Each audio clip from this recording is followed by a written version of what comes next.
First Alert Forecast, sponsored by Kissling, Nestico, and Reddick. Heard in a car? Call KNR.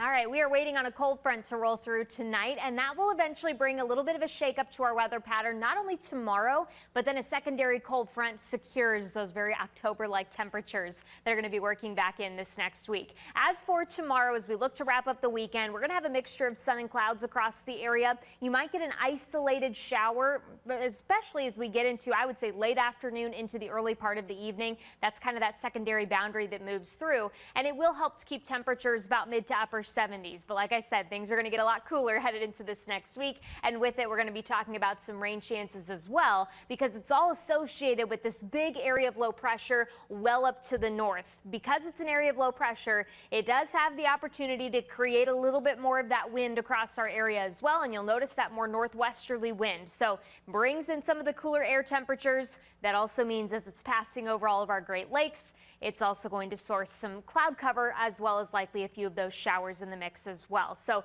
this rain chance that we're monitoring tonight, likely not our only opportunity, especially as we look ahead towards the early part of this next week. As you look out to the west, probably where your eyes are drawn, this is where we're starting to see that cold front pass through. So you can see some scattered showers, a couple rumbles of thunder that have started to develop out across northwestern Ohio, finally starting to work into our western counties at this hour. So we'll see how it continues to hold together next several hours. We have seen a couple light showers starting to develop from a remnant boundary that is slowly starting to work its way off towards the east. It's generated a few spot showers, namely across parts of Geauga as well as the northwestern corner there of Portage County. But outside of that, we just haven't seen a ton of rain so far today, which has meant most of us have had a pretty good day so far, as we're then waiting on that cold front to roll through. And again, the next cold front still well off to our west, so we have some time before that arrives. You'll notice on your future view, most of these showers, and this has really been a bigger trend,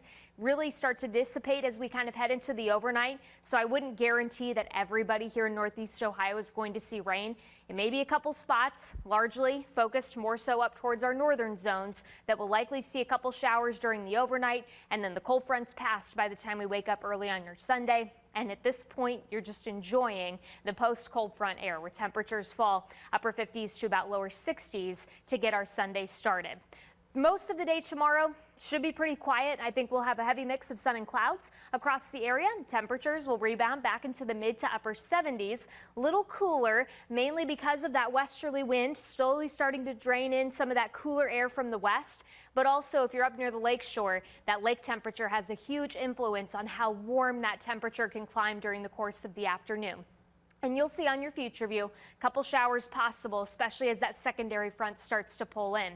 But once it does, it really starts to take a big dip in our temperatures by the early part of this next week. You'll notice the added cloud cover Monday into Tuesday. Daytime highs likely staying into the middle to upper 60s. And with a much stronger northwest wind, it is going to create some choppy conditions out on Lake Erie, so high rip current risk, and certainly going to help to drop those lake temperatures a little bit more as well. Also wouldn't be surprised to see a few water spouts early this next week.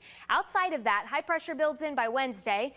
Weather pattern starts to quiet down just a little bit more, and then we make it another secondary front just ahead of the holiday weekend. But right now, things are looking good to begin Labor Day weekend. We'll talk a little bit more about how that may shake up, especially as we get closer to Labor Day, coming up in the next half hour.